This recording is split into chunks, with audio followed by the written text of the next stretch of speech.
Oremos juntos.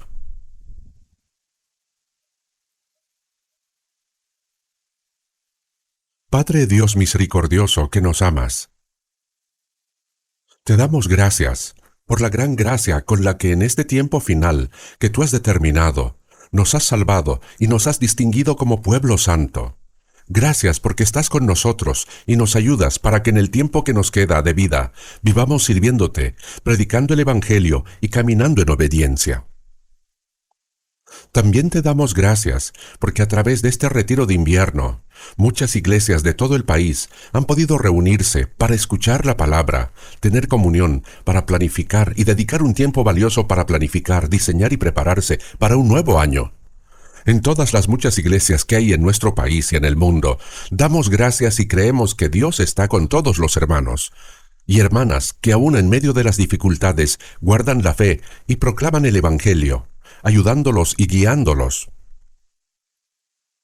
En este tiempo final, concédenos comprender claramente cuál es la santa misión que nos has encomendado, la obra de anunciar el Evangelio, y permite que todos nosotros seamos usados de manera valiosa, conforme a tu voluntad, para que llevemos el Evangelio a las muchas almas miserables que aún no han recibido la salvación, y que ellas también junto con nosotros puedan ser salvas y tener la gloriosa esperanza de entrar en la vida eterna y en el reino de los cielos. También te damos gracias porque en este tiempo podemos reunirnos juntos para agradecerte y aprender tu palabra. Señor, enséñanos la palabra que necesitamos y muéstranos cómo debemos vivir y andar. Sostén a cada uno de nosotros con tu palabra y con la mano de tu poder y guíanos conforme a tu voluntad. Oramos en el nombre de nuestro Señor Jesucristo. Amén.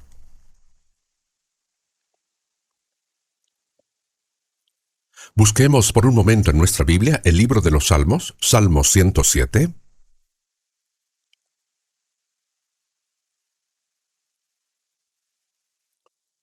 Salmo 107. Desde el versículo 1 hasta el versículo 3. Salmo 107, desde el versículo 1 hasta el versículo 3. Leamos juntos. Alabad a Jehová, porque Él es bueno, porque para siempre es su misericordia. Díganlo los redimidos de Jehová, los que ha redimido del poder del enemigo, y los ha congregado de las tierras del oriente y del occidente, del norte y del sur. Esta palabra fue escrita hace aproximadamente 3000 años, pero expresa en forma de poesía la imagen de los santos que después de que Jesús viniera y consumara la obra de la salvación, fueran salvos y se hicieron uno en el Espíritu Santo. Dad gracias al Señor. Los que han recibido la salvación no pueden otra cosa que vivir dando gracias a Dios en todo tiempo. Como dice la palabra, dad gracias en todo. Damos gracias incluso por el hecho de que ahora mismo estamos respirando y con vida. Damos gracias porque entre tantas personas de este mundo pudimos conocer la grande gracia y el amor de Dios y recibir la salvación. Y damos gracias también porque después de haber sido salvos dentro de la iglesia, donde Dios obra con nosotros, podemos tener comunión entre los santos y vivir obedeciendo la palabra, bajo la ayuda y la guía del Señor. Alabad a Jehová, porque Él es bueno, porque para siempre es su misericordia. La santa voluntad de Dios es buena y la misericordia que Él nos ha concedido es gracia. Porque para siempre es su misericordia. Díganlo los redimidos de Jehová. Los redimidos de Jehová. La palabra redención significa que por las almas que iban a perecer a causa del pecado, el Hijo unigénito de Dios, que no tenía pecado, murió en nuestro lugar y derramó su sangre expiando eternamente nuestros pecados. Eso es la redención. Díganlo los redimidos de Jehová. El hecho de que hayamos sido redimidos por esta tan grande gracia de Dios, ¿no es algo verdaderamente asombroso? Díganlo. ¿Qué es lo que debemos decir? Los que ha redimido del poder del enemigo. El adversario de Dios y nuestro adversario es el enemigo, el diablo. Nosotros, que estábamos bajo el poder de Satanás y en medio del pecado, a punto de perecer para siempre, hemos sido redimidos. De esta manera, Dios nos rescató del poder de Satanás y los ha congregado de las tierras del oriente y del occidente, del norte y del sur. Dios nos salvó a nosotros, que andábamos dispersos, cada uno siguiendo su propio camino, lejos de Él, y nos reunió en Cristo, desde el oriente y del occidente, desde el norte y el sur. Es una palabra que se siente tan real y cercana. Los santos que están en Corea también siempre que tienen oportunidad desean reunirse, y los hermanos y las hermanas redimidos que están en todo el mundo, aunque no nos conozcamos todos personalmente, somos uno en el corazón del Señor. Si fuera posible, todos desearíamos reunirnos, tener comunión, alabar la gracia y la gloria de Dios y darle gloria a Él. Por eso está escrito: y los ha congregado de las tierras del oriente y del occidente, del norte y del sur. Pero en 2 de Tesalonicenses capítulo 2 leemos: pero con respecto a la venida de nuestro Señor Jesucristo y nuestra reunión con Él. Cuando el Señor regrese y venga en el aire, los santos que fueron salvos en el tiempo del Antiguo Testamento, desde Abraham e incluso antes, también estarán allí.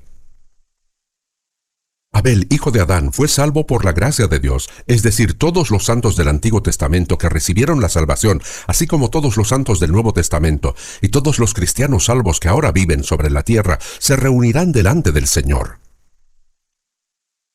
Por lo tanto, será una multitud inmensa la que se congregará. En cuanto a la venida de nuestro Señor Jesucristo y a nuestra reunión con Él, dice la Escritura: todos nos reuniremos. Será un gran encuentro. A nuestro alrededor estarán los ejércitos de ángeles, y mirarán la gracia de Dios, la gracia por la cual nosotros fuimos salvos, y se gozarán, y junto con nosotros entonarán alabanzas. Solo con imaginarlo y es algo asombroso, y ciertamente ese día llegará. Por eso, y los ha congregado de las tierras del oriente y del occidente, del norte y del sur. En Cristo Dios nos ha hecho uno. Debemos recordar siempre esa gran gracia de Dios, meditar en ella y vivir con gratitud para la voluntad y la gloria de Dios. El propósito de nuestra salvación no es darnos alguna cosa buena en esta tierra. Nos salvó para darnos como esperanza la vida eterna y la gloriosa herencia de su reino. Ahora veamos brevemente el Salmo 116. Salmo 116, versículos 8 y 9. Leamos juntos también. Pues tú has librado mi alma de la muerte, mis ojos de lágrimas y mis pies de resbalar. Andaré delante de Jehová en la tierra de los vivientes.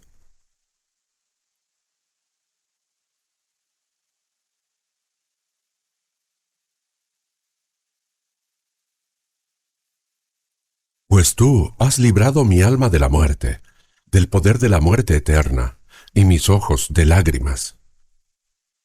Las lágrimas son tristeza. Se dice que mientras vivimos en esta tierra, nacemos llorando, vivimos llorando y nos vamos llorando. Pues bien, el Señor nos ha librado de esas lágrimas y de esa tristeza, a nosotros que tendríamos que vivir en medio de este dolor y aflicción. Si miramos Apocalipsis capítulo 21, en el nuevo cielo y la nueva tierra, dice: Dios mismo estará con ellos como su Dios. Enjugará su Dios toda lágrima de ellos, como diciendo: Hijo de este mundo, sufriste mucho, derramaste muchas lágrimas. Él dice que enjugará nuestras lágrimas, nos consolará, mis ojos de mis lágrimas.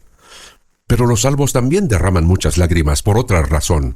Lágrimas que se derraman para vivir conforme a la voluntad de Dios y la gloria de Dios y para anunciar el Evangelio. Mis ojos de lágrimas y mis pies de resbalar. Mis pies de resbalar. Yo estaba tropezando en el pecado, cayendo a punto de precipitarme hasta el infierno, pero el Señor me sostuvo en el momento justo. ¿Qué palabra tan vívida y real es esta? Andaré delante de Jehová en la tierra de los vivientes. Mientras vive en esta tierra, antes me había apartado de Dios, cada uno seguía su propio camino, y estuve a punto de ir al infierno. Pero ahora, el resto de mi vida, Andaré delante de Jehová en la tierra de los vivientes. Viviremos el resto de nuestros días delante de Dios. Ahora ya no podemos volver a vivir apartados de Dios. Y leamos juntos también desde el versículo 12 hasta el 14. Desde el versículo 12 hasta el 14, leamos juntos. ¿Qué pagaré a Jehová por todos sus beneficios para conmigo? Tomaré la copa de la salvación e invocaré el nombre de Jehová. Ahora pagaré mis votos a Jehová delante de todo su pueblo. Aquí dice, ¿qué pagaré a Jehová por todos sus beneficios para conmigo? Esta es una expresión que solo pueden decir los cristianos que han sido redimidos por la gracia de Dios. ¿Qué pagaré a Jehová por todos sus beneficios para conmigo? Para salvar a un pecador como yo, el Hijo unigénito de Dios Jesucristo, según lo que dice Filipenses capítulo 2 versículo 6, siendo en forma de Dios, es decir, un ser igual a Dios creador, vino a esta tierra en forma de hombre.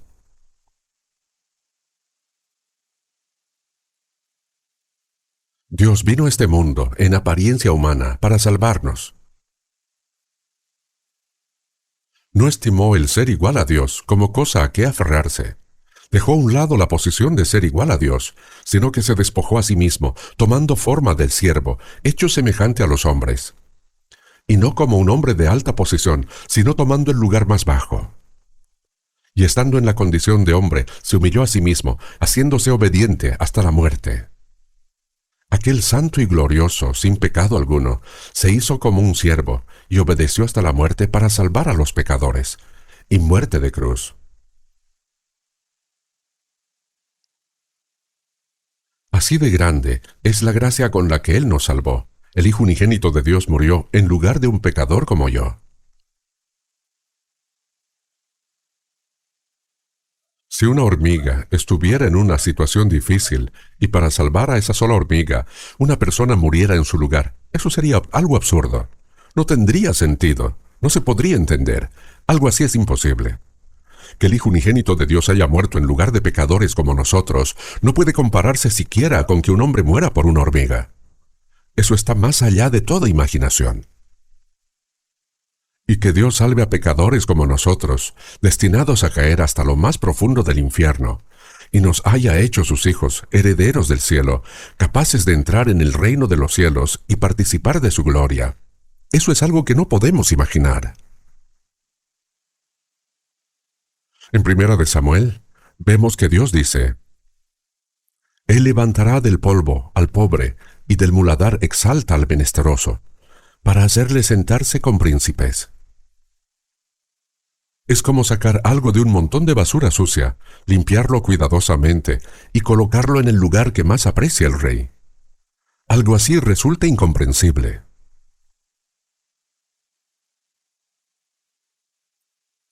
Él levanta del polvo al pobre y del muladar exalta al menesteroso, para hacerle sentarse común con príncipes y heredar un sitio de honor. Ese sitio glorioso. No lo podemos comprender, eso es obra de Dios. Y después de recibir la salvación, hasta que entremos en el reino de Dios, Él nos sigue guiando, cargando con nuestra debilidad, conduciéndonos en la verdad y ayudándonos. Toda esa gracia, ¿verdad? Por eso dice, ¿qué pagaré a Jehová por todos sus beneficios para conmigo? Esa gracia no debemos olvidarla ni por un momento. ¿Qué pagaré a Jehová por todos sus beneficios para conmigo? Esa gracia no la podemos pagar, pero en el himno dice, por ese amor y esa gracia, aunque no puedo pagarlas, con mi débil corazón y mi humilde cuerpo, seré siervo del Señor. No puedo pagarla, pero yo soy siervo del Señor. Viviré únicamente para Él y conforme a su voluntad. Ese es el anhelo sincero que debemos tener. ¿Qué pagaré? ¿Con qué podemos pagar? Después de haber sido salvos, ya no vivimos para cumplir nuestros propios deseos, ni para lo que nosotros queremos, sino para pagar esa gracia, ¿no es así?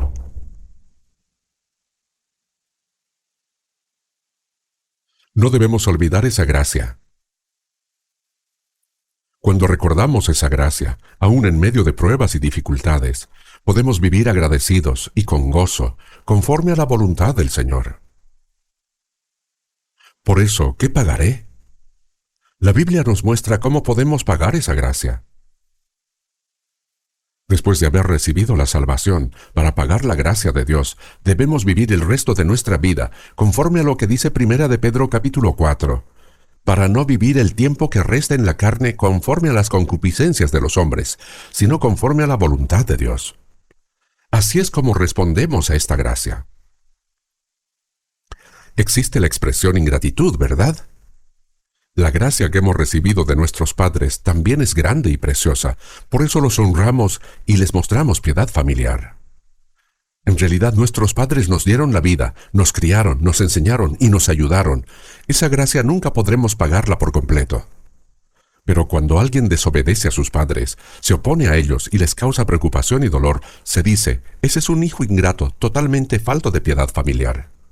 Por eso moralmente se dice que el pecado de falta de piedad filial es el más grave. Entre 10,000 pecados, el mayor es la falta de piedad filial. De los 10 mandamientos son 10 en total. De ellos 4 son mandamientos relacionados con Dios y 6 son mandamientos relacionados con las personas. El primero de los mandamientos relacionado con las personas es honra a tu padre y a tu madre. Si honramos a nuestros padres, en Efesios capítulo 6 está escrito que es el primer mandamiento con promesa. Hay una promesa de bendición de Dios, para que te vaya bien y seas de larga vida sobre la tierra. Es decir, quien honra a sus padres mientras vive en esta tierra, prosperará en lo que hace y tendrá una larga vida. Espiritualmente nuestro Padre es el Padre de nuestras almas, Dios. Quien honra bien a Dios también debe honrar bien a sus padres. Hacia arriba servimos a Dios y vivimos conforme a su voluntad, y en lo carnal respondemos a la gracia de nuestros padres. Pero hay quienes son desobedientes a sus padres e incluso les dicen, ¿por qué me diste a luz? ¿Qué has hecho por mí? Y se rebelan contra ellos. Eso está claramente equivocado. Quien no conoce la gracia de Dios, quien no ha sido salvo, no puede comprender qué es la gracia de Dios. En ese sentido no hay mucho que decir. Pero aún los que han sido salvos, habiendo recibido una gracia tan grande, con frecuencia la olvidan. Si no olvidáramos esta gracia, sino que viviéramos con gozo y gratitud, deberíamos vivir únicamente para el Señor que nos salvó, conforme a su voluntad y para agradarle. Pero no vivir así y en cambio vivir a nuestra manera, según lo que nos gusta, ¿no es un gran error? Por eso, ante la pregunta ¿qué pagaré a Jehová por todos sus beneficios para conmigo?, debemos por medio de la palabra meditar más en qué es la gracia de Dios, cuán grande y maravillosa es esa gracia, y aprender también cómo responder a ella. Y a partir de ahora, debemos vivir constantemente una vida que pague esa gracia, una vida para la voluntad y la gloria de Dios, sin caer en pruebas ni tentaciones. ¿Qué pagaré a Jehová por todos sus beneficios para conmigo? Tomaré la copa de la salvación e invocaré el nombre de Jehová. La copa de la salvación significa alzar la copa con gozo, por la gran gracia de Dios. Tomaré la copa de la salvación e invocaré el nombre de Jehová, es decir, alabar y exaltar la gracia de Dios. Ahora pagaré mis votos a Jehová delante de todo su pueblo. Todo el pueblo de Jehová se refiere a los santos que han sido salvos. Ahora, una vez que hemos sido salvos, vivir delante de Dios significa vivir delante de los santos que han sido salvos. Hay muchos hermanos y hermanas que han sido salvos como nosotros. Algunos están cerca, otros lejos, y otros en distintas partes del mundo, aunque no los hayamos conocido personalmente. Delante de todo su pueblo, es decir, delante de los santos salvos, pagaré mis votos a Jehová. ¿Cuáles son mis votos? La persona que ha sido salva debe hacer un voto delante de Dios al menos una vez, prometerle a Dios que vivirá conforme a su voluntad. Eso es un voto. Hay una persona llamada Zinzendorf, un conde alemán. Ser conde significa poseer vastas tierras y gran poder.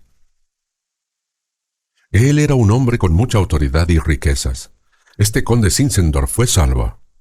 Después de recibir la salvación, parece que no tenía claro cómo debía vivir. Un día, en un museo de Alemania, Vio un cuadro de Jesús colgado en la cruz, con la corona de espinas sobre la cabeza, sufriendo en la cruz. Al contemplar ese cuadro, Zinzendorf cayó postrado delante de él y comenzó a llorar sin parar inconsolablemente. Pensó, el Señor sufrió así en la cruz, llevando la corona de espinas, y murió para salvar a un pecador como yo. ¿Y yo qué he hecho por el Señor?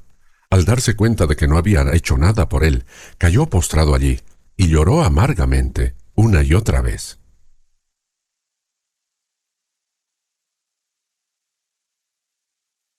Y delante de ese cuadro hizo una promesa el Señor. A partir de ahora, viviré verdaderamente solo para el Señor. Por eso, dedicó todas sus muchas riquezas a la obra de predicar el Evangelio. En Inglaterra, John Wesley, quien fue salvo después de haber sido pastor, ese John Wesley colaboró junto con Zinzendorf en la obra de predicar el Evangelio.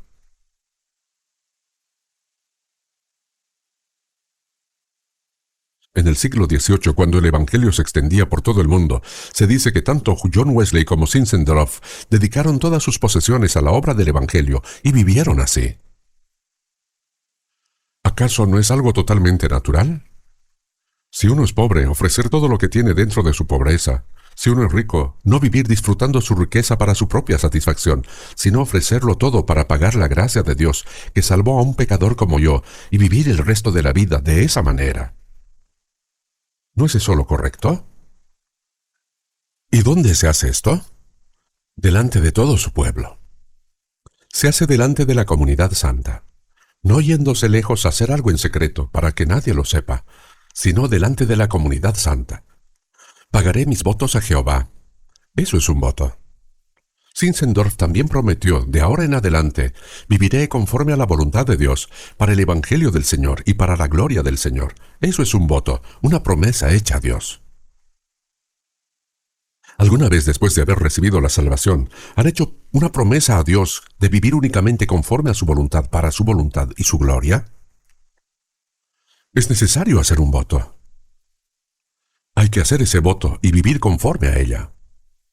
¿Acaso hacer un voto da miedo? ¿Tememos no poder cumplirlo? Si hacemos un voto debemos cumplirlo. Mi alma, mi cuerpo y todo lo que soy ya pertenecen al Señor. Entonces, ¿qué tiene de difícil para vivir para el Señor? ¿De qué habría que preocuparse? Vivir conforme a la voluntad del Señor y para su gloria es nuestro gozo y también nuestra gloria. Cuando damos gloria a Dios, Él promete darnos esa gloria a nosotros. En la medida en que glorificamos a Dios, Él nos recompensará con gloria eterna. Por eso, aunque esta palabra fue escrita hace mucho tiempo, pienso que es una palabra que solo los cristianos pueden comprender y poner en práctica. Si todavía hay alguien que delante del Señor, que nos salvó para vivir conforme a su voluntad, no ha hecho un voto como Zinzendorf, le animo a que él, en oración, haga ese voto delante de Dios. En 1 Corintios capítulo 6, versículo 19 dice, «No sois vuestros porque habéis sido comprados por precio. Glorificad pues a Dios en vuestro cuerpo». Nuestro cuerpo y nuestra alma no nos pertenecen. El Señor nos compró a un precio muy alto. Y en 1 Corintios capítulo 7, versículo 23 dice, «Por precio fuisteis comprados». En otras traducciones dice, «Por un precio costoso». No os hagáis esclavos de los hombres. Mi cuerpo tampoco es mío, pertenece al Señor. Ahora existimos únicamente para la voluntad y la gloria de Dios. El tiempo que nos queda de vida es para vivirlo para el Señor, pero somos muy débiles. Para pagar la gracia del Señor, el tiempo que nos ha dado es demasiado corto, ¿no es así? Somos frágiles y el tiempo que tenemos es breve. Por eso no podemos permitirnos ahora, aún así, dar la espalda a la voluntad de Dios, olvidar su gracia y vivir a nuestro antojo.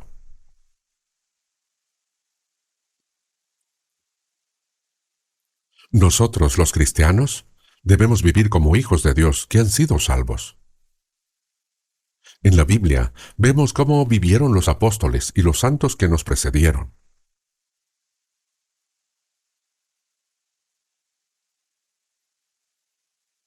Y no digan, ellos vivieron así, pero yo, ¿cómo alguien como yo va a poder vivir para el Señor de esa manera? No digan eso. Porque se nos ha dado la misma gracia, la misma vida y la misma esperanza gloriosa. Entonces, ¿por qué pensar así? Por eso debemos vivir el resto de nuestras vidas, de tal manera que no tengamos de qué avergonzarnos delante de los santos, sino que podamos vivir con dignidad y honor delante de Dios y delante de los hombres. El tiempo que se nos ha dado es demasiado corto, ¿no es así? No te jactes del día de mañana, porque no sabes qué dará el día en sí. ¿Qué es vuestra vida? Ciertamente es neblina que se aparece por un poco de tiempo y luego se desvanece. En Santiago capítulo 4 versículo 13 dice, hoy y mañana iremos a tal ciudad y estaremos allí un año y traficaremos y ganaremos. Cada uno tendrá sus planes y sus propias ideas, pero la Biblia dice, no sabéis lo que será mañana. También en Proverbios capítulo 27 versículo 1 dice, no te jactes del día de mañana. Más adelante ganaré mucho dinero y viviré muy bien. ¿Y luego qué? Aunque vivan así, ¿qué sentido tiene? ¿Eso es realmente tan envidiable? Hermanos, a nuestro alrededor hay personas ricas, personas que parecen muy bien, ¿no es así? Ganan cantidades enormes de dinero. Hay gente que posee fortunas de decenas de millones. Aunque comieran y vivieran toda la vida, no podrían gastarlo todo. Algunos tienen miles de millones, cientos de millones. Y uno podría pensar, ojalá yo fuera así. ¿Por qué mi vida es tan humilde? ¿Realmente piensan así?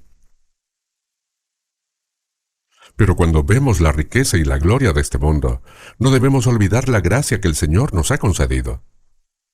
Esa gracia es 1000 veces, 10,000 veces, millones de veces mayor que eso. Hemos recibido una gracia tan grande. Cuando miren la riqueza y la gloria de este mundo, recuerden la gracia que el Señor les ha dado.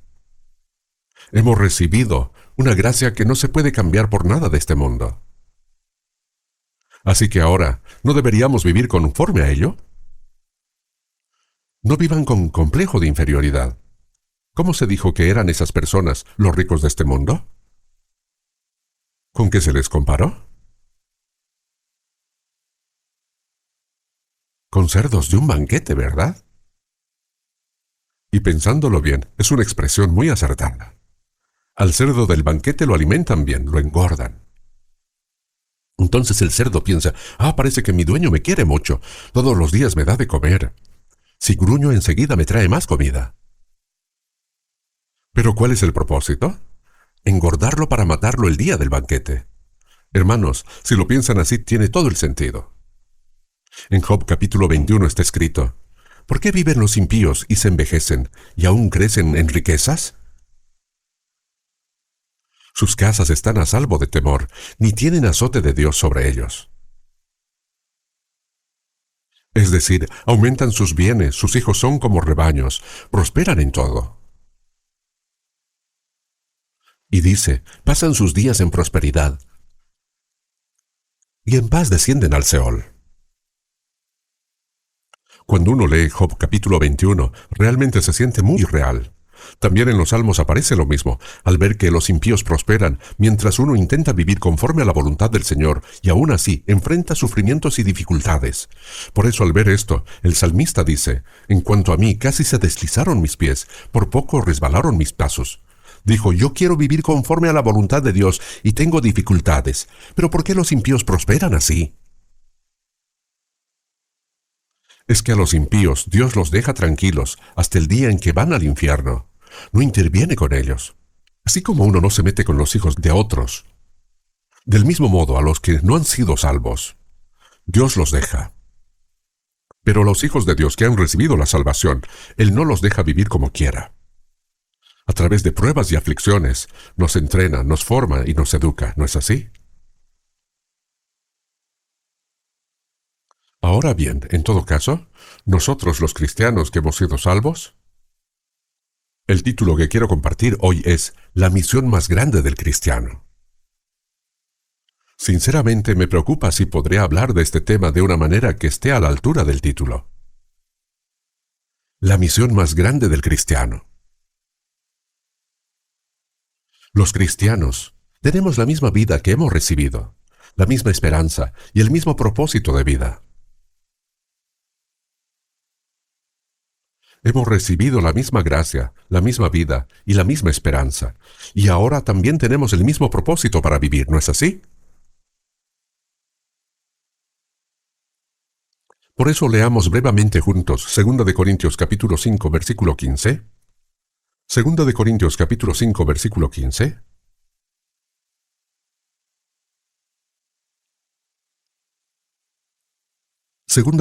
Capítulo 5, versículo 15. Leamos juntos.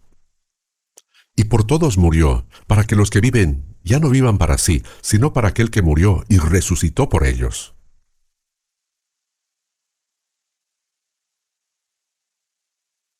Él es Cristo, el Cristo.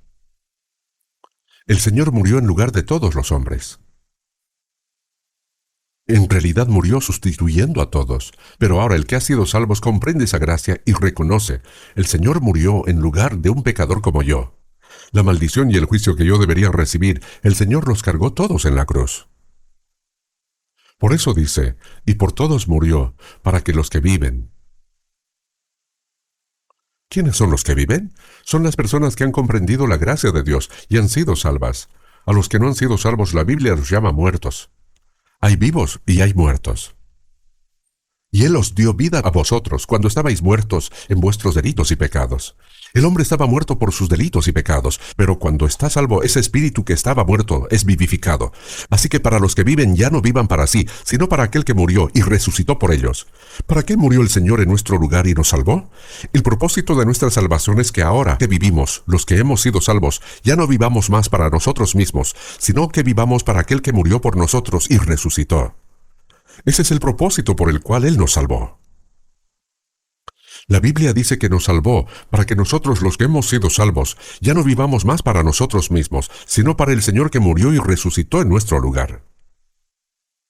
Esta palabra fue escrita por medio del apóstol Pablo. Y cuando pensamos en la gracia que hemos recibido, aunque muriéramos 100 veces por el Señor, no podríamos pagar esa gracia, ¿verdad? Aunque no podamos morir 100 veces, al menos una vez deberíamos vivir para el Señor, ¿no es así? Ni siquiera eso queremos hacer. Si eso no nos gusta, entonces mejor devolvamos la salvación.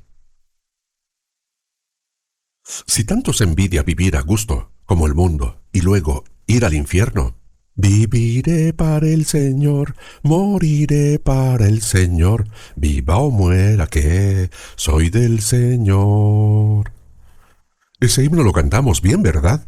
La Escritura dice en Salmos capítulo 33, versículo 1, en los íntegros es hermosa la alabanza.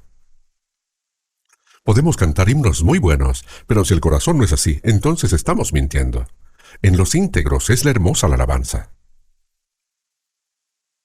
Los himnos no existieron desde el principio como himnos. Alguien primero escribió un poema. Una persona que fue salva escribió en forma de poesía el testimonio que se había hecho realidad en su corazón. Después otra persona le puso música y así se empezó a cantar. Eso es un himno. Por eso en los himnarios aparece quién escribió la letra y quién compuso la música. En los himnos hay confesión de fe, hay testimonio de fe, hay promesas hechas al Señor y hay también contenido de oración. Todo eso debe brotar de nuestro corazón. Debe convertirse tal cual en un testimonio sincero de nuestro corazón y en una confesión de fe y en una promesa delante de Dios. Si no es así, es mentira. La oración también puede ser una oración mentirosa. Cuando uno ora, ora con mucha elocuencia, como un río que fluye sin parar, pero cuando uno mira cómo vive, esa vida no tiene nada que ver con la oración. Al orar parece que tiene mucha fe, pero al mirar su manera de vivir no tiene relación alguna con lo que oró. Esa oración es una oración mentirosa. También de la oración está escrito así, mas la oración de los rectos es su gozo. Dios sabe perfectamente si nuestra oración y nuestra alabanza brotan con sinceridad de la conciencia o si son mentira. Él lo sabe todo, ¿verdad? Así que no oren con mentira, no canten alabanzas con mentira. En los íntegros está hermosa la alabanza. Aquí nuestro coro canta muy bien, y uno piensa, el coro debe llevar una buena vida cristiana. El contenido de los himnos es tan bueno y profundo. Y quienes escuchan también comparten ese mismo sentido. Yo personalmente estoy muy agradecido por el coro. Además, cantan con melodías tan hermosas que conmueven profundamente nuestro corazón. Bien, ahora veamos también un momento Romanos capítulo 14. Romanos capítulo 14. Romanos capítulo 14, versículos 7 y 8. Romanos capítulo 14, versículos 7 y 8. Leamos juntos. Porque ninguno de nosotros vive para sí, y ninguno muere para sí. Pues si vivimos, para el Señor vivimos, y si morimos, para el Señor morimos. Así pues, sea que vivamos o que moramos, del Señor somos.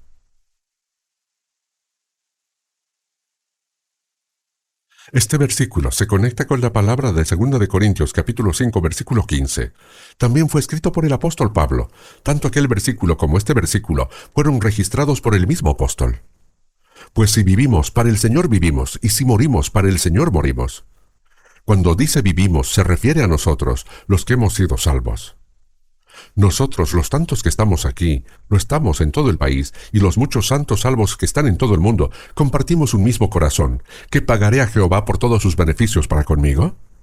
Porque ninguno de nosotros vive para sí, y ninguno muere para sí. Pues si vivimos, para el Señor vivimos, y si morimos, para el Señor morimos. Así pues, sea que vivamos o que moramos, del Señor somos.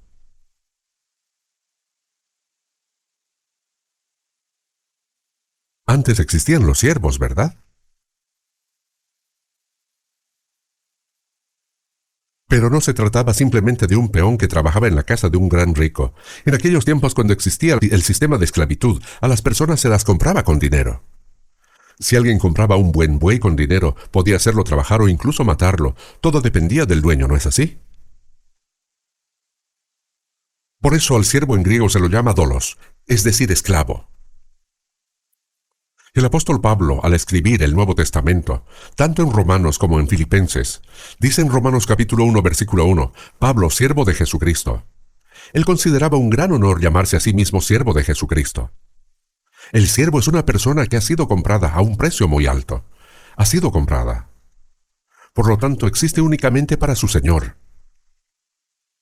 El siervo no tiene derecho a vivir para sí mismo, ni libertad para decidir sobre su muerte, por lo que no puede tener planes propios, ni deseos propios, ni opiniones propias. Existe únicamente para su Señor. Nosotros somos siervos de Jesucristo. El Señor murió en nuestro lugar. Por nosotros, el Señor se hizo siervo hasta la muerte. Jesús dijo, como el Hijo del Hombre no vino para ser servido, sino para servir, y para dar su vida en rescate por muchos. El Señor murió hasta el final para servirnos verdaderamente. Entonces, ¿cómo debemos pagar esa gracia? Debemos convertirnos en siervos de Cristo, ¿no es así? Nosotros no tenemos derecho a vivir para nosotros mismos, ni libertad para decidir por nuestra muerte, porque ninguno de nosotros vive para sí y ninguno muere para sí. Pues si vivimos para el Señor vivimos, y si morimos para el Señor morimos. ¿Por qué? Porque sea que vivamos o que moramos, del Señor somos. La persona que está dispuesta a morir por el Señor puede vivir correctamente para el Señor. Piénsenlo bien. ¿Estamos preparados para morir por el Señor? Si lo estamos, entonces también podemos vivir correctamente. El que vive correctamente para el Señor es el que tiene derecho a morir por el Señor. ¿Acaso Dios permite que cualquiera muera por Él? Solo quien ha vivido para el Señor puede al final morir para el Señor. El que vive según su propio deseo puede morir para el Señor. Eso no tiene sentido. Primero se vive para el Señor y luego se muere para el Señor. Así vivieron los apóstoles y todos los santos que nos precedieron. Vivieron para el Señor y murieron para el Señor. Si una persona que ha recibido la salvación vive para sí misma y muere para sí misma, eso es una maldición. Una maldición. No tiene ningún valor en absoluto. Y por todos murió, para que los que viven vivan para sí, sino para aquel que murió y resucitó por ellos. Este es el propósito por el cual Él nos salvó. Por eso leamos también juntos Romanos capítulo 14, versículo 9. Porque Cristo para esto murió y resucitó y volvió a vivir, para ser Señor, así como de los muertos como de los que viven. Para esto, ¿para qué? Para que el cristiano salvo no viva para sí mismo, ni muera para sí mismo, sino que viva para el Señor y muera para el Señor. Para ese propósito el Señor murió y resucitó en nuestro lugar. Ese es el propósito por el cual Él nos salvó. Si no lo sienten de manera real, escriban este versículo bíblico y pónganlo delante de su escritorio o colóquenlo en el techo para verlo antes de dormir. No debemos olvidarlo ni un instante. Cristo para esto murió y resucitó. ¿Para qué? Para que el que ha sido salvo no viva para sí mismo, ni muera para sí mismo, sino que tanto si vive como si muere, lo haga para el Señor. Por eso el Señor murió en nuestro lugar. Cuando vivimos para el Señor y llegamos incluso a morir para el Señor, entonces se cumple el propósito por el cual Él nos salvó. ¿Cuánto se alegrará el Señor? Él podrá decir en satisfacción y gozo, valió la pena morir en lugar de esa persona y morir y resucitar para darle vida eterna, ¿no es así? Él se complace al vernos vivir conforme a su voluntad. Por eso dice, para ser Señor así de los muertos como de los que viven. Nosotros ya no somos nuestros propios dueños. Ya no vivimos para nuestros padres, ni para nosotros, sino para el Señor que nos salvó. ¿No es algo absolutamente claro? Este hecho tan sencillo, tan trascendental, este hecho eterno, no debemos olvidarlo jamás. Cuando escuchamos la palabra decimos, ah, sí, amén. Viviré para el Señor. Así lo decidimos en nuestro corazón. Pero luego, al salir y bajar las escaleras, lo olvidamos todo. Si alguien llega en un auto nuevo y reluciente pensamos, ¡ah, qué envidia! Si vemos a alguien con ropa elegante decimos, ¡qué bien, qué bonito! ¿De verdad eso nos da tanta alegría? ¿Acaso uno envidiaría a un cerdo en un banquete? Desde ahora, cuando vean algo elegante o costoso, piensen en eso. Ese es un cerdo en el banquete. Recuerden esto siempre, por favor. No debemos envidiar al cerdo del banquete. Nosotros, los que hemos sido salvados, vivimos y morimos para el Señor en esta tierra. Soportamos cualquier dificultad por Él. Ese es un privilegio que Dios nos ha dado. ¿Cualquiera puede hacer eso? No. Los que no han sido salvos no tienen derecho a vivir ni a morir por el Señor, porque no tienen ninguna relación con el Señor. Por eso, veamos por un momento el Salmo 118, versículo 17. Salmo 118. Salmo 118. Versículo 17, leamos juntos. No moriré, sino que viviré, y contaré las obras de Jehová. No moriré, sino que viviré. El que ha sido salvo no debe morir, sino vivir. Cuando un cristiano muere, ¿a dónde va? Estimada es a los ojos de Jehová la muerte de sus santos. Cuando un salvo muere, Dios lo considera algo muy valioso. En Apocalipsis capítulo 14, versículo 13 dice, oí una voz que desde el cielo me decía, escribe, bienaventurados de aquí en adelante los muertos que mueren en el Señor. Sí, dice el Espíritu, descansarán de sus trabajos, porque sus obras con ellos siguen.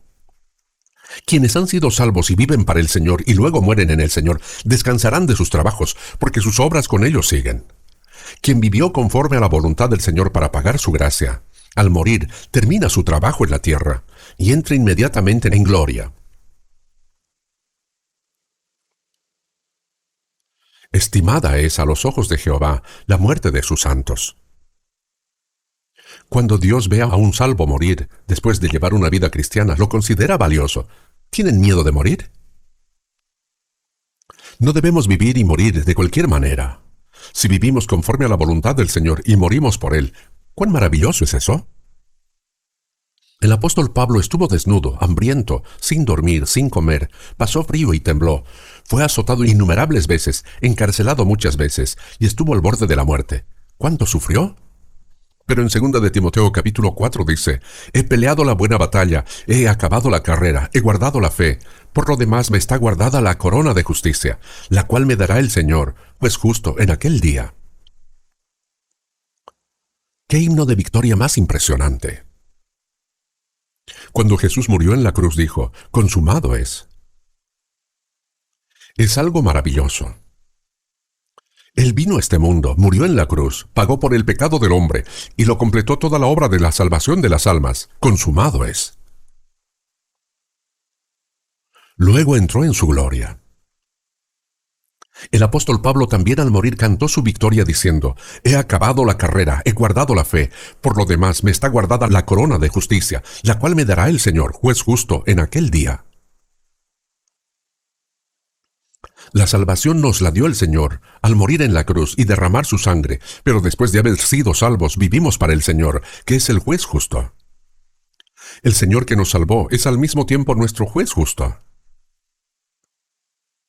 En Apocalipsis capítulo 22 versículo 12 dice: He aquí yo vengo pronto y mi galardón conmigo. El Señor que viene tiene en sus manos la recompensa que dará a cada persona, para recompensar a cada uno según sea su obra. Dice a cada uno. Todos recibimos la salvación, pero la vida cristiana de cada uno es diferente. Algunas personas viven o mueren completamente por el Señor, enfrentando cualquier sufrimiento, dificultad o prueba solo por Él. En cambio, hay quienes, aunque dicen haber recibido la salvación, viven de manera cómoda y conveniente según les convenga.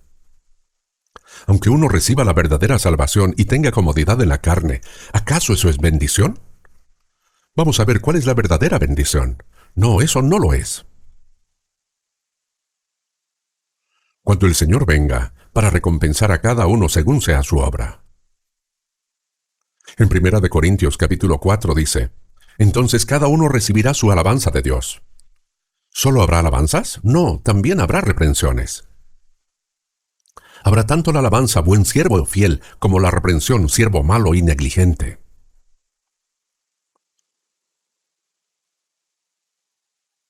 Si el Señor nos mira y se goza en nosotros y nos elogia, entonces por eso podrían soportar cualquier sufrimiento durante toda la vida, ¿verdad? Delante del Señor que nos salvó, no debería suceder que aunque hayamos recibido la salvación, cuando el Señor nos mire se sienta avergonzado por nosotros y muestre tristeza. Por eso está escrito: no moriré, sino que viviré. Si muriéramos, iríamos pronto delante del Señor. Hay personas que después de recibir la salvación, cuando enfrentan un poco de dificultad dicen: ojalá pudiera ir pronto delante del Señor. Ese tipo de palabras tampoco deben decirse a la ligera. Esa palabra debería decirla a alguien que haya vivido de manera digna para el Señor. Pero alguien que ni siquiera ha vivido así dice: quisiera irme pronto. ¿Para qué quiere irse tan rápido? Si uno muere, va delante del Señor, pero antes de morir, ¿no debería hacer algo que agrade al Señor? ¿Algo por lo cual pueda recibir gloria cuando esté delante de Él? Por eso aquí dice: no moriré, sino que viviré y contaré las obras de Jehová. ¿Cuál es el propósito de que no moramos y sigamos viviendo? ¿Tenemos algún apego al mundo? ¿Algún deseo? ¿Queremos vivir una vez de manera llamativa como otros? No, no es eso. Hay varias razones por las que debemos vivir y no morir, y entre ellas está: contaré las obras de Jehová. ¿Cuáles son las obras que Dios ha hecho? Él creó el universo y gobierna la historia. ¿Pero cuál es la obra más grande de todas? Que hizo morir a su Hijo unigénito en lugar de nosotros, para expiar eternamente nuestros pecados y salvar nuestras almas. Esa es la obra suprema que Dios ha realizado. Dios puede hacer cualquier cosa con su palabra y su poder. Pero hay una cosa que no puede hacerse solo con la palabra y el poder de Dios: la salvación del alma. ¿Por qué? Porque la paga del pecado es muerte, y sin pagar el precio del pecado no se puede salvar al pecador. Si Dios salvara al pecador sin pagar el precio del pecado, Dios no sería un Dios justo. Sería negarse a sí mismo. Como Dios es un Dios justo, el precio del pecado debe pagarse necesariamente. Si nosotros tuviéramos que pagar ese precio, no nos quedaría otra opción que caer en el infierno. Entonces, ¿qué debía hacerse para ser salvos? Dios mismo tenía que resolver ese precio del pecado. Y para resolverlo, envió a su Hijo unigénito igual a Él en forma de hombre, y permitió que Él, siendo sin pecado, muriera en lugar de nosotros. Uno murió por todos. Jesús no es descendiente de Adán. En Isaías capítulo 7 versículo 14 dice: He aquí que la Virgen concebirá y dará a luz un hijo. Fue verdaderamente hombre, pero para nacer sin pecado, solo tomó prestado el vientre de una virgen durante 10 meses. Jesús vino como hombre, pero no es descendiente de Adán, no es pecador, nunca cometió pecado. Jesús es quien cumplió perfectamente la ley de Dios. Solo Jesús es justo. El justo murió en lugar de los pecadores. Por eso, Dios llevó a cabo la obra de salvar a los pecadores como nosotros. ¿Existe una obra más grande que aquella en la que el Hijo unigénito de Dios tuvo que sacrificarse? Esa obra es mucho más grande que la historia de crear y gobernar el universo. Por eso, nosotros que hemos recibido la salvación, al comprender y creer en la obra que Dios hizo, esa obra tan grandiosa de expiar los pecados de todo el mundo, sacrificando a su Hijo unigénito, proclamar ese evangelio que salva solo por la fe en esa gracia, es la manera más grande en que podemos pagar la gracia de Dios. No moriré, sino que viviré, y contaré las obras de Jehová. En el Salmo 66, versículo 16 dice: y contaré lo que ha hecho a mi alma. Dios ha hecho cosas por nuestra alma. Debemos proclamar esa historia de salvación. Eso es lo que debemos hacer mientras vivimos y no morimos. Debemos recordar esto siempre. Quienes han recibido la salvación al escuchar estas palabras, sienten cómo su corazón se conmueve y piensan: así es, debo vivir por el Señor y por el Evangelio del Señor.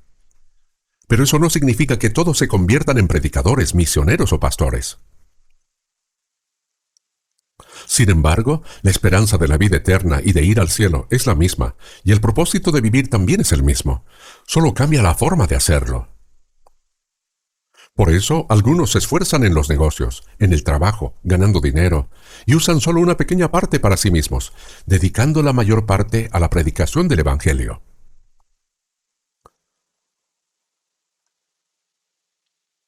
Hay muchos hermanos y hermanas así. ¿Y no es así como llevamos a cabo la misión mundial? Actualmente, son 1.160 iglesias en 82 países para la misión mundial. Me refiero a las iglesias en el extranjero. También hay muchas iglesias con dificultades dentro del país.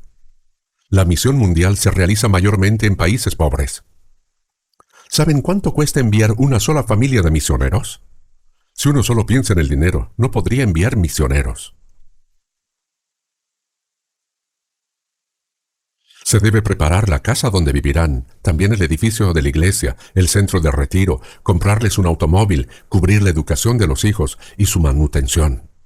Cada 3 años vienen a su país de origen con toda la familia y se debe pagar todos los pasajes. Por eso, este año se pagó, disculpen que lo diga, 21.000 millones de wones para la misión en el extranjero. Pero los pastores no enfatizan: hagan ofrendas, no se hace. En el último retiro de invierno lo mencioné una vez. Eso podemos hacerlo entre nosotros. Las personas que no han sido salvas podrían pensar: aquí también insisten en las ofrendas. Por eso a los pastores nos gusta menos predicar sobre las ofrendas. Incluso sin hacerlo todo va bien naturalmente, sin dificultad. Y cuando digo naturalmente, no significa por sí solo. Los hermanos y hermanas, aunque no se los diga, ya saben lo que han aprendido. Los que han sido salvos saben conscientemente cómo deben vivir delante del Señor y lo ponen en práctica. Por eso se puede llevar a cabo la misión mundial. Puede que yo no pueda ir como misionero, pero puedo enviar a otros misioneros. ¿Cómo se envía un misionero? En Toronto, Canadá, falleció un pastor llamado Oswald Smith de la People Church de Canadá. En un libro que escribió titulado El gran deber de la vida de los santos, Pasión por las almas, lo he leído varias veces, incluso llorando mientras leía. Era una persona extraordinaria. En una sola iglesia, Pip envió a 350 misioneros. Colocaba frente a la congregación a la persona que iba a ser enviada como misionero y decía: vamos a enviar a esta persona como misionero. ¿Quién la enviará? La gente respondía: sí, yo la enviaré. Nosotros la enviaremos. Y así enviaron a 350 personas. En su libro decía que antes de morir quería enviar a 400. Esto fue en la People Church de Canadá. Después de su muerte, su hijo Pratt Smith no logró hacer lo mismo. El pastor Smith, él mismo había ido como misionero y regresó debido a la enfermedad. Por eso decía, aunque no pueda ir como misionero, enviaré a otro misionero. Hermanos, aunque yo no pueda ir, puedo enviar a alguien en mi lugar. Si yo solo no puedo, la iglesia puede enviar juntos, ¿verdad? Podemos hacerlo.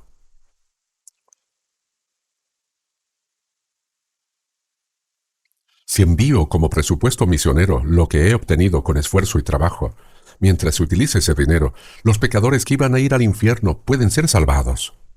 En Lucas capítulo 16, versículo 9 dice, «Ganad amigos por medio de las riquezas injustas, para que cuando éstas falten, os reciban en las moradas eternas». Las riquezas de este mundo, que no se usan según la voluntad de Dios, se llaman riquezas injustas. No se refiere a dinero incorrecto o malo. Con esas riquezas del mundo, debemos ganar amigos. ¿Qué clase de amigos? No amigos de copas ni amigos extraños, sino amigos para la morada eterna, amigos que irán al cielo. Como dice en Juan capítulo 15, «Nadie tiene mayor amor que este, que uno ponga su vida por sus amigos. Vosotros sois mis amigos y hacéis lo que yo os mando». El Señor murió en la cruz para salvar a pecadores como nosotros y hacernos sus amigos. Es decir, murió en la cruz para hacernos amigos eternos. Que uno ponga su vida por sus amigos. Murió en la cruz para salvar a pecadores como nosotros y hacernos sus amigos. Nadie tiene mayor amor que este. Vosotros sois mis amigos y hacéis lo que yo os mando. ¿Quiénes han sido salvos al saber que el Señor entregó su vida por nosotros? También hacemos lo mismo para salvar a otras almas. Esa es la evidencia de que somos amigos del Señor. El Señor murió para hacernos amigos, siendo pecadores como nosotros. Así que yo también debo actuar de la misma manera para ganar otros amigos. Ese es el significado.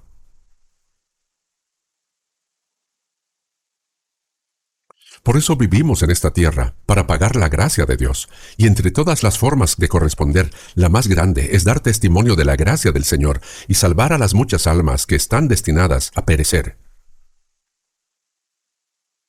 Proclamar este evangelio es la misión más grande que nosotros, los cristianos, debemos cumplir en la tierra. En Hebreos capítulo 2, versículo 3 dice, ¿cómo escaparemos nosotros si descuidamos una salvación tan grande? ¿Saben cuán grande es la salvación que hemos recibido? Crear y gobernar todo el universo. Dios puede hacerlo solo con su palabra, ¿verdad? Dios, no hay nada que no pueda hacer con su palabra y poder. Sin embargo, hay algo que ni su palabra ni el poder de Dios pueden hacer: salvar el alma del hombre. ¿Existe algo más grande que aquello que requiere que el Hijo unigénito de Dios muera? Hay personas que tienen autoridad, riqueza y un poder inmenso. Pero si hubiera algo que solo pudiera resolverse entregando a su único Hijo hasta la muerte, no existiría nada más grande que eso. Si Dios pudiera salvarnos sin que su Hijo unigénito muriera en la cruz, ¿por qué lo envió al mundo para morir de la manera más miserable en la cruz, sufriendo y derramando toda su sangre? Porque no había otro camino. Por eso está escrito, una salvación tan grande. Hermanos, ¿saben cuán grande es la salvación que hemos recibido? Parece que muchos no lo saben bien. ¿Cómo escaparemos nosotros si descuidamos una salvación tan grande? Descuidar significa tratarla como algo trivial, sin valor. Así menospreció Esaú la primogenitura. Lo hizo de una manera ligera, sin prestarle atención. La primogenitura que le correspondía la vendió por un plato de lentejas. De manera similar, aunque predicamos a la gente diciendo debe recibir la salvación, debe recibirla, algunas personas descuidan esta salvación tan grande. Por eso no la reciben, pensando ya la recibiré después. Esa salvación no es gran cosa. Fui a un área rural a la provincia de Chalabuco para evangelizar, y muchos jóvenes fueron salvados. Incluso los miembros del coro se salvaron, así que toda la iglesia estaba llena de jóvenes. A pesar de ser una iglesia rural, todos estaban muy felices, pero había un anciano que me dijo, ¿se alegran por esa clase de salvación? Yo dije, ¿qué dijo? ¿Dijo esa clase de salvación? Su rostro se puso rojo y dijo, tienes razón, me equivoqué. Pero no era un error, en su corazón pensaba esa clase de salvación. Él había construido varias iglesias rurales y dijo que había hecho grandes cosas por la iglesia. Pero al ver que alguien se alegraba solo por recibir la salvación, menospreció esa salvación. Hermanos, ¿cómo escaparemos nosotros si descuidamos una salvación tan grande? La salvación que hemos recibido es tan grande y valiosa, que aunque conozcamos el valor de nuestra propia salvación, no debemos menospreciar la salvación de otros. Si sabemos que la vida que recibimos es grande y valiosa, también debemos considerar la salvación de los demás como grande y valiosa. ¿Y qué debemos hacer entonces? Debemos predicarla. Nosotros, como Jesús y Pablo, debemos sacrificar nuestro tiempo, nuestro material, nuestra libertad e incluso nuestra felicidad para salvar el alma de una persona. Los apóstoles de la iglesia primitiva murieron predicando el Evangelio. Fueron martirizados. Vivimos demasiado cómodamente y todavía buscamos estar más cómodos. Si vivimos con el propósito de predicar el Evangelio y andar según la voluntad del Señor, incluso en medio de dificultades y sacrificios, habrá gozo y gratitud.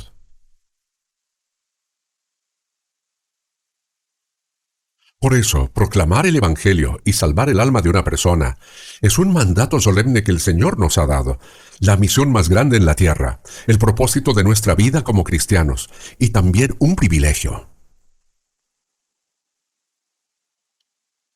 Hermanos, aunque el presidente de Estados Unidos hable con gran autoridad como si fuera un gobernante del mundo, ¿puede él con todo su poder salvar el alma de una sola persona? Ni muerto podría hacerlo. ¿El hombre más rico del mundo podría con toda su fortuna salvar el alma de una persona? Tampoco puede. ¿Un médico que puede salvar a un paciente moribundo puede curar el alma de una sola persona? De ninguna manera. Incluso ahora que los científicos envían cohetes a la Luna y a Marte, ¿puede un científico enviar un alma al cielo? No, nadie puede. Pero nosotros sí podemos. Nosotros sí podemos hacerlo. ¿Podemos descuidar una salvación tan grande cuando tenemos la capacidad de hacerlo? ¿Vamos a vivir olvidando esta gran obra que podemos realizar? Con un poco de ayuda a alguien que va camino al infierno puede hacerlo. Hermanos, supongamos que voy conduciendo por la carretera y veo a una persona que está muriendo a causa de un accidente de tránsito. Yo soy el primero en verlo. ¿Qué debería hacer? Pasar de largo diciendo, ¡ay, qué pena! ¡Ay, qué pena! Ya se va a morir. No, por muy ocupado que esté, debo detenerme, subir a mi auto y llevarlo al hospital o llamar de inmediato al 911 para salvarle la vida. En fin, debo hacer todo lo que esté a mi alcance para salvar a esa persona, ¿verdad? Si uno ve a alguien muriendo y hace como no lo hubiera visto, aunque esté ocupado y le resulta molesto, eso es un homicidio indirecto, ¿no es así? El Señor murió en la cruz para salvarnos. Pero si no se predica ese evangelio, nadie puede recibir la salvación. Veamos un momento Juan capítulo 20. Juan capítulo 20, versículo 19.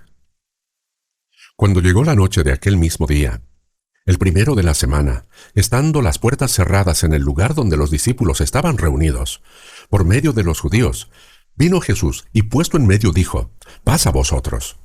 Y cuando les hubo dicho esto, les mostró las manos y el costado, y los discípulos se regocijaron viendo al Señor. Entonces Jesús les dijo otra vez, «Paz a vosotros. Como me envió el Padre, así también yo os envío». Y habiendo dicho esto, sopló y les dijo, «Recibid el Espíritu Santo. A quienes remitiereis los pecados, les son remitidos, y a quienes se los retuviereis, les son retenidos». Se apareció Jesús resucitado. Al escuchar la noticia de que Jesús había resucitado, los discípulos que habían sido dispersados se reunieron de nuevo, pero aún dudaban. ¿Será posible que realmente Jesús haya resucitado? Por miedo a los judíos cerraron las puertas con llave, y de repente Jesús apareció en medio del cuarto. El cuerpo resucitado de Jesús es espiritual, puede aparecer y desaparecer a la voluntad, y aunque las puertas estén bien cerradas, puede manifestarse dentro de la casa. Si vemos Lucas capítulo 24, al principio los discípulos estaban espantados y atemorizados, y pensaban que veían espíritu. Jesús dijo, porque un espíritu no tiene carne ni huesos, como veis que yo tengo. Solo había derramado sangre. Jesús dijo, paz a vosotros, mostrando las marcas de los clavos en sus manos y la herida en su costado. Y luego dijo, como me envió el Padre, así también yo os envío. ¿Cuál fue el propósito por el cual el Padre lo envió?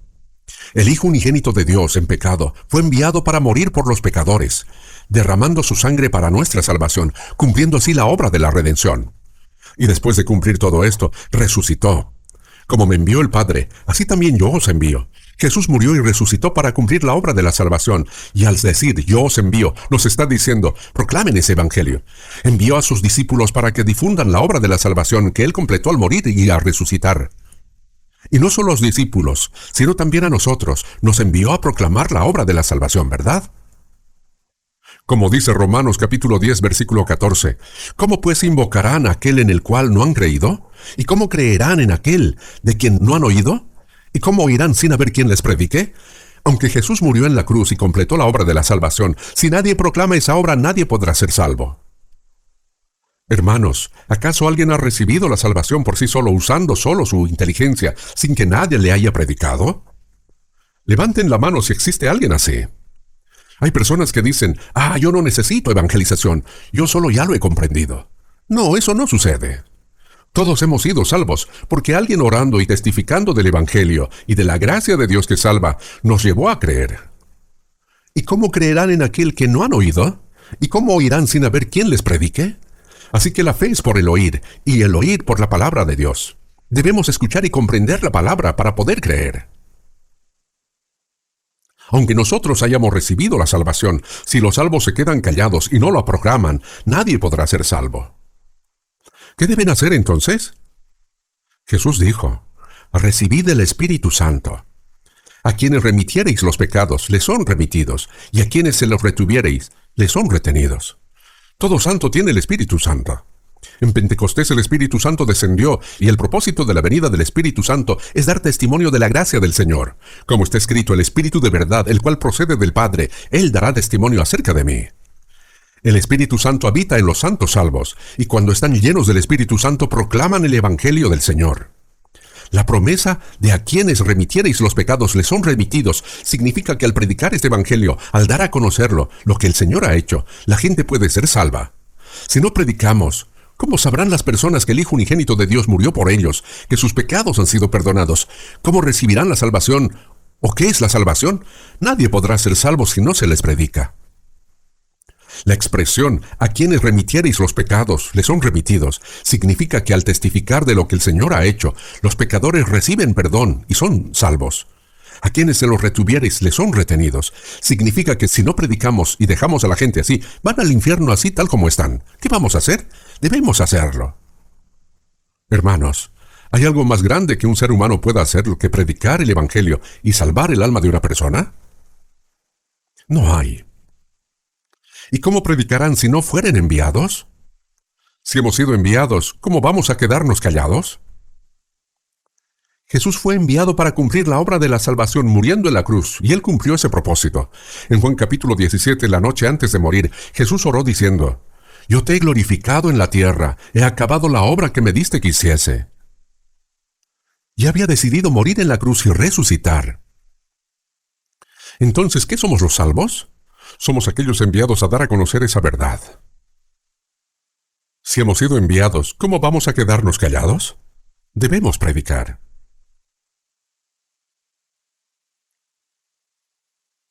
Con un poco de ayuda, esa persona podría ser salva, pero decimos, ¡qué fastidio! Estoy cansado, estoy ocupado. Además, seguro que no escucharán, y así no predicamos. ¿Saben cuán grande es el pecado de no predicar? En Santiago capítulo 4 versículo 17 dice, «Y al que sabe hacer lo bueno y no lo hace», ¿qué más dice? Le es pecado. Ya lo saben bien. ¿Cuál es el acto más bueno que predicar el Evangelio? Es decir, lo bueno y salvar el alma de una persona. En Filipenses capítulo 1, versículo 5 dice, por vuestra comunión en el Evangelio desde el primer día hasta ahora. Los salvos participan en la comunión desde el día en que fueron salvos. En esa comunión se proclama el Evangelio. Estando persuadido de esto, del que comenzó en vosotros la buena obra, la perfeccionará hasta el día de Jesucristo. Dios hizo la buena obra en nosotros, los salvos. La obra más buena es predicar el Evangelio a los pecadores que van camino al infierno para que sean salvos. Esa buena obra debe continuar hasta que el Señor venga. Efesios capítulo 3, versículo 20 dice, y aquel que es poderoso para hacer todas las cosas, mucho más abundante de lo que pedimos o entendemos, según el poder que actúa en nosotros. Que actúa en nosotros. Dios obra en los salvos, que es la obra de la salvación. Si se unen, vivirán. Si se dispersan, si se unen, ¿quién vive? Muchas almas son salvadas. Cuando los salvos se esfuerzan y cooperan juntos. Aunque el carbón arde intensamente, si se lo esparce, se apaga, ¿no es cierto? El Evangelio no se realiza porque yo solo inteligente o trabaje duro. Es la cooperación. En nosotros el Señor obra. Individualmente podemos parecer débiles, pero cuando nos reunimos, como el fuego que se apaga, puede encenderse nuevamente en ese lugar. Lo mismo pasa con el Evangelio. Aunque individualmente seamos débiles y sin fuerza, si oramos juntos y cooperamos por el Evangelio, el Señor obra entre nosotros. Para hacer todas las cosas mucho más abundante de lo que pedimos o entendemos, según el poder que actúa en nosotros. ¿Qué entendemos y qué pensamos? Que más almas sean salvadas, para hacer todas las cosas mucho más abundantemente. Si nos dispersamos, muchas personas irán al infierno. Si nos unimos, muchas almas serán salvadas. Ahora, un momento en Proverbios capítulo 24, que estamos por terminar. Proverbios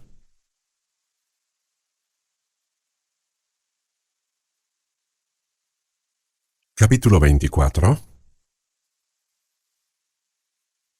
Proverbios capítulo 24, versículos 11 al 12. Versículos 11 al 12, leamos juntos.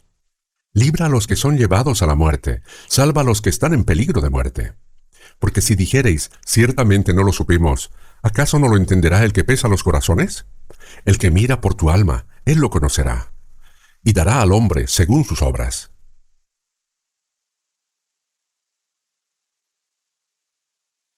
Ahora bien, esta palabra es realmente asombrosa. Libra a los que son llevados a la muerte, es decir, a los que son arrastrados al infierno. Y salva a los que están en peligro de muerte. Esto se refiere a personas que arrastradas por Satanás van camino al infierno. No te abstengas de hacerlo, no los dejes así, no los abandones. Quiere decir que los salves. Van a hacerse el desentendido viendo con sus propios ojos a personas que están siendo llevadas a la muerte, que están siendo destruidas por el diablo y arrastradas al infierno. Que vayan o no al infierno, ¿qué tiene que ver conmigo? ¿De verdad no tiene nada que ver con nosotros? Incluso pasa con la propia familia. Cuando los padres nos dicen que tú creas bien y que vayas al cielo, respondemos diciendo, sí, está bien, y después no evangelizan. Hay personas cuyo esposo se opone tanto que dice, tú cree y vete al cielo. Yo me iré al infierno para vivir con Miss Corea. Y todavía lo dicen con gusto. ¿Creen que en el infierno hay Miss Corea? Allí son todos demonios. ¿Y aún así los dejamos? Decimos, está bien, vete al infierno. ¿Y los abandonamos? No. Hay que seguir orando y suplicando anhelosamente con todo el corazón. Aunque tome tiempo, puede llegar a recibir la salvación. No se desanimen. Salva a los que están en peligro de muerte. Porque si dijere, ciertamente no lo supimos. ¿Qué no lo supimos? Qué bien miente, ¿verdad? Decir que no saben. Caín mató a Abel a pedradas, y Dios le pregunta, ¿dónde está Abel tu hermano? Y él respondió, no sé, ¿soy yo acaso guarda de mi hermano? Dijo eso después de matarlo con total descaro. Nosotros no hemos matado físicamente a nadie como Caín, pero si dejamos a alguien que va camino a la muerte y decimos, no lo sabía, ¿qué tiene que ver conmigo? Eso también es grave. ¡Qué descarado! Es decir, que no lo saben. ¿Acaso no lo entenderá el que pesa los corazones? El que mira por tu alma, él lo conocerá, y dará al hombre según sus obras. Debemos entender que no evangelizar es un pecado. No compartir el Evangelio es un pecado grande.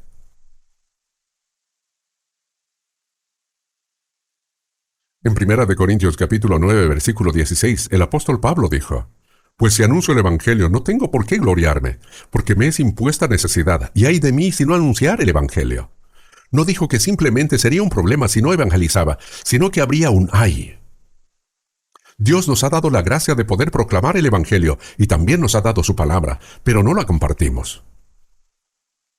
En Ezequiel capítulo 3, versículo 17, leemos: Hijo de hombre, yo te he puesto por atalaya a la casa de Israel. Oirás puesto la palabra en mi boca, y los amonestarás de mi parte. El atalaya está en la torre de vigilancia, y ve que el enemigo se acerca. ¿Qué debe hacer? ¿Toca la trompeta de dormir? No, toca la trompeta de advertencia. Si el atalaya ve al enemigo y permanece dormido, toda la ciudad será destruida. Por eso Dios dice al atalaya: su sangre demandaré de tu mano. Si no predicamos la palabra a los impíos y ellos mueren, Dios pedirá cuentas por esa sangre. Hay responsabilidad. Pero si proclamamos y ellos no escuchan, Él morirá por su maldad, pero tú habrás librado tu alma. Evangelizar y que no escuchen no nos hace responsables, pero si no evangelizamos y así somos responsables. Ahora también deben entender que no predicar el Evangelio es un pecado.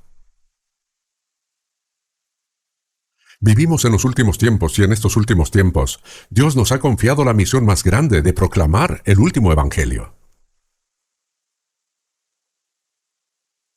En Hechos capítulo 20, versículo 24, el apóstol Pablo dijo: Pero de ninguna cosa hago caso, ni estimo preciosa mi vida para mí mismo, con tal que acabe mi carrera con gozo, y el ministerio que recibí del Señor Jesús, para dar testimonio del Evangelio y de la gracia de Dios.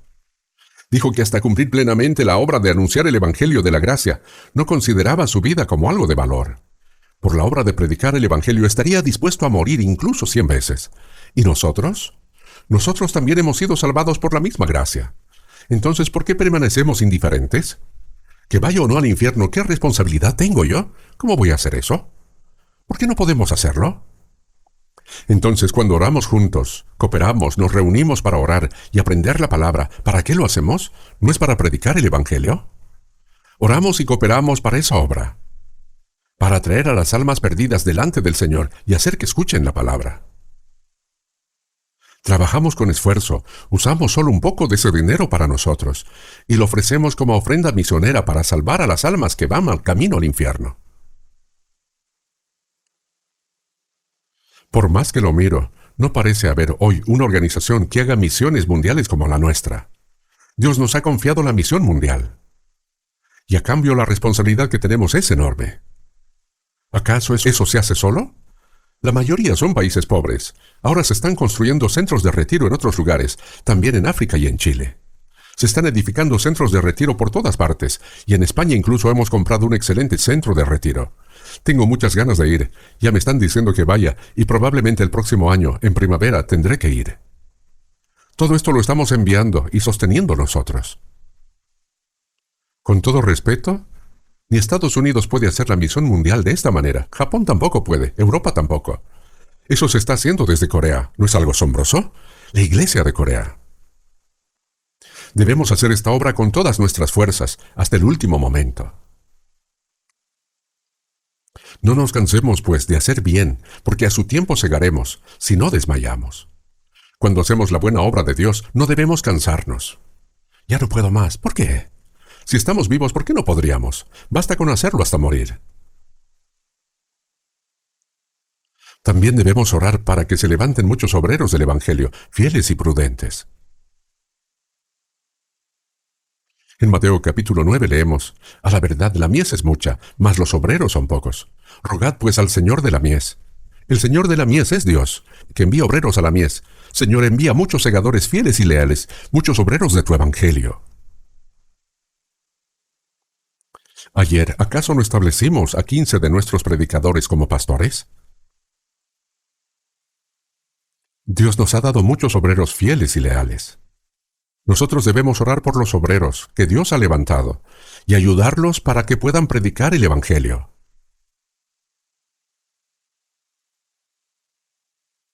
¿Qué pasaría si no lo respaldamos? En tiempo de guerra, hay soldados que en el frente se enfrentan al enemigo y luchan por la nación y el pueblo. Pero si en la retaguardia solo comen, beben y se entregan a la diversión y no proveen armas ni alimentos a los que combaten en el frente, todos morirán. Los que están en la retaguardia deben orar, cooperar y ayudar a los soldados que están en el frente, que arriesgan su vida luchando contra el enemigo. Tenemos muchísimo que hacer. El propósito de nuestra vida es únicamente la obra de predicar el Evangelio, y hay muchas cosas que cada uno puede hacer.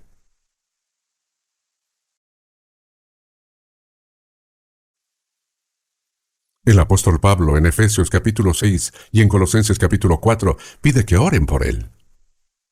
Yo también quisiera pedir encarecidamente que oren por mí, aunque hay muchísimas personas que ya oran por mí. Hay muchos que oran por nuestros predicadores y misioneros. Pero no basta con orar, también enviar generosamente ofrendas misioneras. Por eso ahora estamos trabajando con tanto empeño. Debemos ayudarlos para que puedan realizar esa obra. Aunque yo no lo haga, todo saldrá bien. Sí, puede que salga bien, aún sin esa persona, pero ¿hay manera de escapar de esa responsabilidad delante de Dios? Cuando Dios pregunte, después de haber sido salvo, ¿qué hiciste?, ¿qué responderán? ¿Hay algo que pueden hacer? Búsquenlo. ¿Por qué no habría? El día de la venida del Señor está demasiado cerca. No nos queda muchos días para evangelizar. Por eso, en el último tiempo que se nos ha concedido, debemos hacer lo que podamos hacer. Aunque no lo hayamos hecho hasta ahora, desde este nuevo año podemos comenzar con un corazón renovado. No es tarde. Demos lo mejor de nosotros. Damos gracias de que el Señor no haya venido en este 2025. Quizá venga el próximo año. Realmente el día de la venida del Señor está muy cerca. Hasta el día en que el Señor venga, hagamos todo lo que esté a nuestro alcance. Después de haber sido salvos para que nuestra vida no sea en vano, hagámoslo juntos. No es algo que algo haga uno solo. El Señor nos ayudará. En 2 de Corintios capítulo 9 leemos, y el que da semilla al que le siembra y pan al que come, proveerá y multiplicará vuestra sementera y aumentará los frutos de vuestra justicia. El que siembra escasamente también segará escasamente, y el que siembra generosamente, generosamente también segará. Sembrar significa mi sacrificio, mi sufrimiento. Si hay mucho sufrimiento y mucho sacrificio, muchos serán salvos. Si el sacrificio es poco, pocos serán salvos. Y el que da semilla al que siembra y pan al que come, proveerá y multiplicará vuestra sementera y aumentará los frutos de vuestra justicia. Cuando hacemos la obra del Señor, Él nos ayuda para que podamos hacerla. Yo creo eso. Cuando hacemos, Él nos ayuda en todo para que podamos hacerlo. Y el que da semilla al que siembra y pan al que come, proveerá y multiplicará vuestra sementera y aumentará los frutos de vuestra justicia. Pero si no hay ese corazón, Dios nos deja. Está bien, vive como quieras. ¿Acaso obliga a alguien a trabajar? No. Debemos hacer la gran obra de Dios con un corazón voluntario y con gozo. Mas buscad primeramente el reino de Dios y su justicia, y todas estas cosas os serán añadidas. Ese reino se refiere a predicar el Evangelio, y la justicia consiste en vivir obedeciendo la voluntad de Dios. Si vivimos así, lo que nuestra carne necesita nos será dado por añadidura. Dios cumple lo que promete. ¿Cómo no logramos creer esto? No reconocemos la ayuda de Dios y tratamos de vivir según nuestro propio criterio. Pero si vivimos conforme a la voluntad de Dios, predicando el Evangelio y obedeciéndole, Él nos dará todo lo que necesitamos. Dios alimenta a las aves del cielo, y como dice, y si la hierba del campo, que hoy no es, y mañana se echa en el horno, Dios viste así, no habrá mucho más a vosotros, hombres de poca fe, y nos reprende. Vivamos de manera admirable hasta el día que el Señor venga, ¿de acuerdo? Por eso, en esta vida corta que se nos ha concedido, para que podamos cumplir una obra aún mayor de Dios, les pido que repitan conmigo: año de misión mundial, con todo el corazón, con todas las fuerzas, movilizando a todos. Ese ha sido nuestro lema durante varios años. ¿Cómo era? Año de misión mundial, con todo el corazón, con todas las fuerzas, movilizando a todos. Debemos movilizarnos todos, no digan yo no. Todos los que hemos sido salvos debemos unirnos, orar juntos, cooperar para esta obra, invertir nuestro tiempo, nuestros recursos y también los bienes que tenemos para cumplir sin falta la obra de Dios. Para eso se nos ha concedido este tiempo. Les pido que así lo hagan. Oremos. Padre Dios misericordioso, cuando aún no te conocíamos y estábamos lejos de ti, en medio del pecado, tuviste compasión de nosotros. Te damos gracias por la gracia por la cual el Señor Jesús murió en nuestro lugar, y por su sangre derramada perdonaste para siempre todos nuestros pecados y nos salvaste sin ningún mérito de nuestra parte.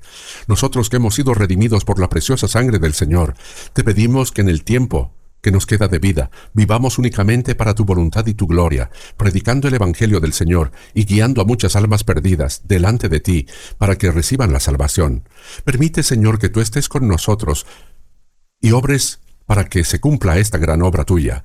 Te rogamos por todas las iglesias de todo el país y por los muchos santos en el mundo entero, que en este tiempo final podamos cumplir plenamente la santa obra que nos has encomendado, y que se realice la obra de salvación aún mayor que el Señor desea, de modo que muchas almas sean salvas, y esto sea gozo y gloria para ti. Padre Dios, oramos en el nombre de nuestro Señor Jesucristo. Amén.